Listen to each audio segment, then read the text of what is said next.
I spoke with Sheriff Woody Wallace here today, who says the fire is about 40% contained, but the low humidity and wind can pose a problem. Pastor Rick's home is here completely untouched, just feet from where the church is, feeling thankful that firefighters were able to contain the flames. We've got with us this morning Miss Taylor. She is a first grade teacher. This is also her first day of school ever. Even though it is pouring rain out here, you are out here praying. So tell me a little bit about that. I'm wishing the best of luck for everyone out there, wishing maybe some luck for myself too. But I do have a question for you, Neil and Casey. What would you do if you won these millions and millions of dollars tonight? We have got Corn Pop with us. Yeah.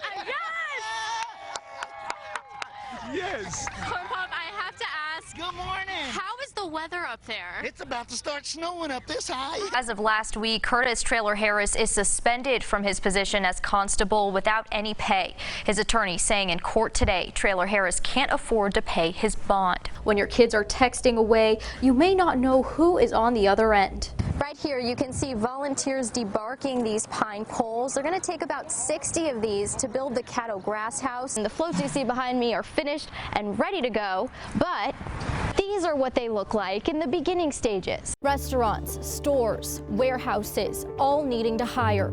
And now our local law enforcement is fighting the same issue. There's that one. There's one. Yeah, we'll show that. Just one branch right there on his roof. How many was that? It was 25. You know, 25? I could probably train up for it. You never know. Yeah, but that was pretty good. Yeah. And you're not even that out of breath, and you can still do the weather for us, right? Yeah, maybe. Okay, give it a shot. I'll have to go check out Pochello with Gigi. Although I did not buy her bikini. Gigi is my Chihuahua.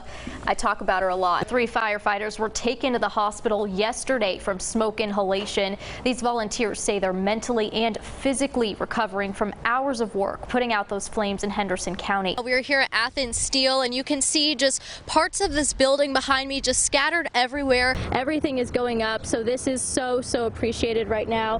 And we can show you what we've got so far. We definitely need some more donations and appreciate anything that you can give. What's behind the rise? The pandemic is partly to blame, mainly because many of us were here at home with our devices as our only connection to the outside world, giving scammers the perfect opportunity to attack.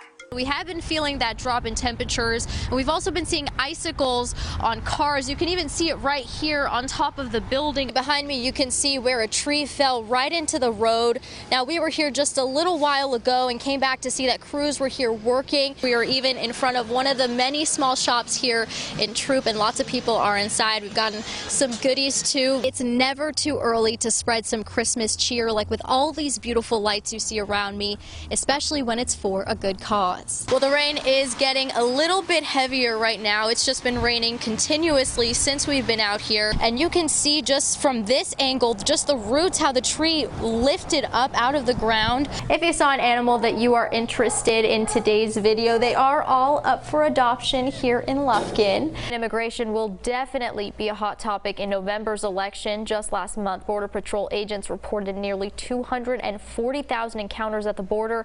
That's the highest monthly total ever. Super exciting that's happening at Buckingham Palace. The royal family gathers on the balcony to watch the Royal Air Force fly past. Take a look.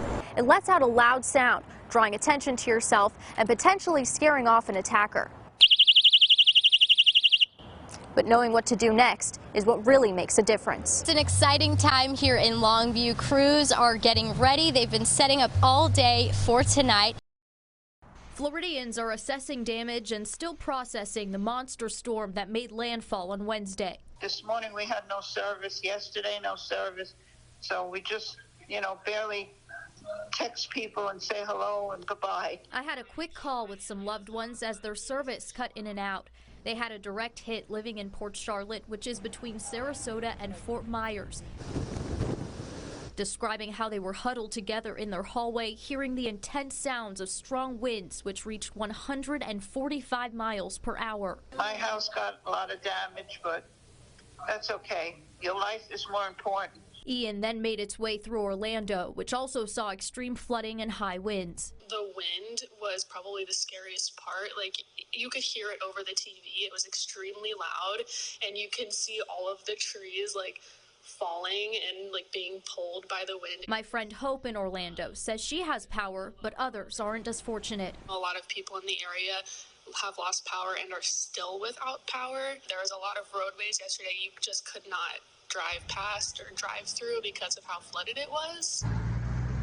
Crews heading out from East Texas now ready to help, like the Texas Baptist men hitting the road Friday afternoon. The Salvation Army also has East Texas volunteers driving to Fort Myers. We're proud to have East Texans that volunteer, that take time out of their schedule, out of their life. Hope says she's grateful for the people sending aid from all over the country. I appreciate that the rest of the country sees like this natural disaster that we're going through and that they want to help us get back on our feet. Salvation Army volunteers will be serving food to whoever's in need. So we have mobile feeding kitchens. They can serve up to 1,500 meals a day. They're also sending emotional and spiritual care officers to offer prayers and counseling for everyone affected. It's a blessing to be able to serve. Showing how Americans come together in times of need.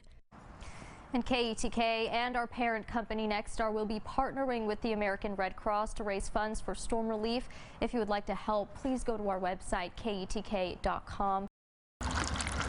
On a hot East Texas day, Deja Bryant is selling lemonade. Oh, hi! She wants to pitch in with school supply shopping during a time when inflation is squeezing our pockets. 12, 13, 14. Everything has went up, and it's money's tight right now, you know, for a lot of people, and her wanting to help out is great. It's great. She already has to pay enough money for uniforms for my school and get new clothes and stuff. Deja's mom says it's important for kids to learn the value of money and how to earn it, especially during a time when our basic needs like food cost more than ever before. It makes me feel like I'm doing something right as a parent, you know, and very proud of her. Deja's goal was $40, surpassing it in just the first hour thanks to kind strangers. It feels good to have people that are nice enough to give me this much money and not want anything.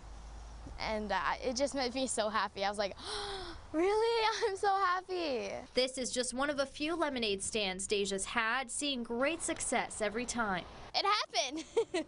Feeling grateful for every dollar received at a time when every penny counts.